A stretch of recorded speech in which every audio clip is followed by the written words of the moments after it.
रहीम। आज हम समझने की कोशिश करेंगे कि फाइनेंशियल मार्केट्स क्या होती हैं और फाइनेंशियल मार्केट्स जो हैं उसको समझने की कोशिश करेंगे कि वो क्या हैं और एफिशिएंट फाइनेंशियल मार्केट क्या हैं, और फिर आखिर में हम ये पढ़ेंगे कि एफिशिएंट फाइनेंशियल मार्केट्स हाइपोथेसिस क्या है। तो ये तीन चीजें हैं। तो लास्ट क्लास में हमने ये पढ़ लिया था कि रियल एसेट्स और फाइनेंशियल एसेट्स क्या होते हैं। तो एसेट की कैटेगराइजेशन इस तरह से भी हमने की थी कि कुछ एसेट रियल होते हैं और कुछ जो है वो फाइनेंशियल होते हैं। वो जो फाइनेंशियल होते हैं उसमें एक तो कैश है, जैसे कि आपकी कंट्री की करेंसी है, इसको हम कैश कहते हैं। ये हर किसी के लिए एक्सेप्टेबल होगी और हर कोई इसको लेगा, कोई इसको रिजेक्ट नहीं कर सकता कि जी मैं नहीं लेता। इसके साथ साथ कैश इक्विवेलेंट है। तो ये जो कैश इक्विवेलेंट है ये एक फॉरेन करेंसी है और ये भी कैश की तरह की है। आपके पास डॉलर है, पाउंड है, रियाल है, या आपके पास किसी और कंट्री की करेंसी है।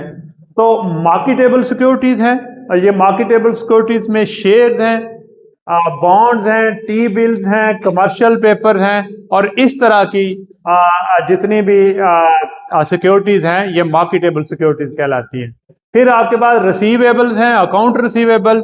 अकाउंट रिसीवेबल वो जो आपने लोगों से पैसे लेने हैं, तो ये भी फाइनेंशियल एसेट्स हैं। यहाँ पर ये सारे फाइनेंशियल एसेट ट्रेड होते हैं, उसको हम बोलते हैं कि ये फाइनेंशियल मार्केट्स है। ट्रेड का मतलब है यहाँ इनकी सेलिंग और बाइंग होती है, यहाँ ये बेचे जाते हैं और खरीदे जाते हैं, उनको हम कहते हैं कि ये फाइनेंशियल मार्केट्स हैं।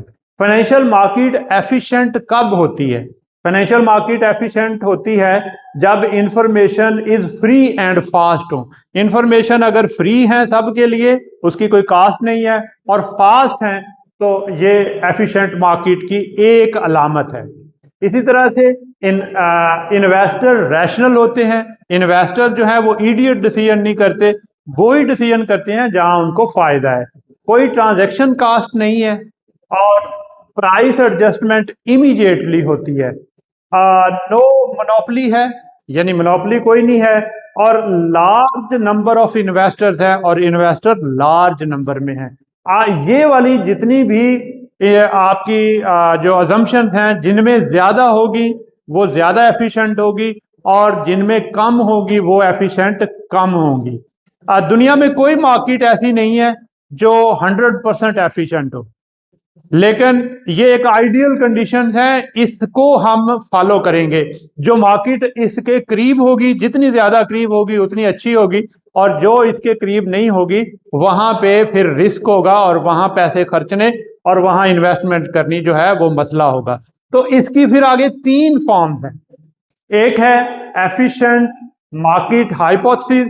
तो एफिशिएंट मार्केट हाइपोथेसिस में वीक फॉर्म्स हैं कि जो मार्केट है वो सिर्फ पास्ट की बेसिस पे डिसीजन करती है। सेमी स्ट्रॉन्ग फॉर्म है कि मार्केट पास्ट और पब्लिक इंफॉर्मेशन की बेस पर, प्रेजेंट पब्लिक इंफॉर्मेशन की बेस पर डिसीजन करती हैं, यानी प्राइस को रिफ्लेक्ट करती हैं। स्ट्रॉन्ग फॉर्म होती है कि पास्ट, पब्लिक और प्राइवेट की बेस पर मार्केट जो है वो डिसीजन करती हैं। तो आज के इस लेक्चर में हम समझ गए कि फाइनेंशियल मार्केट्स क्या होती हैं। ऐसी मार्केट जिनमें फाइनेंशियल एसेट ट्रेड होते हैं फाइनेंशियल मार्केट कहलाती हैं।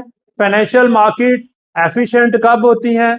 जब इंफॉर्मेशन तेजी से फैले, इन्वेस्टर्स रैशनल हों, ट्रांजैक्शन कास्ट ना हो, प्राइस एडजस्टमेंट तेजी के साथ हो, नो मोनोपोली हो, लार्ज नंबर ऑफ इन्वेस्टर्स हो और इंफॉर्मेशन रैंडमली मूव करें, किसी के कंट्रोल में ना हो। अब जो एफिशिएंट मार्केट हाइपोथेसिस है वो तीन तरह का है। वीक फॉर्म, सिर्फ पास्ट की बेसिस प्राइसेस आएंगी, यानी सिर्फ पास्ट के पैटर्न को फॉलो करेंगी। सेमी स्ट्रॉन्ग फॉर्म, पास्ट और पब्लिक इंफॉर्मेशन करंटली जो होगी, जो पब्लिकली अवेलेबल होगी, उसकी बेस पर जो इंफॉर्मेशन की बेस पर प्राइस एडजस्ट होंगी। जबकि स्ट्रॉन्ग फॉर्म में पास्ट, पब्लिक और प्राइवेट की बेस पे प्राइसेस होंगी। बहुत शुक्रिया।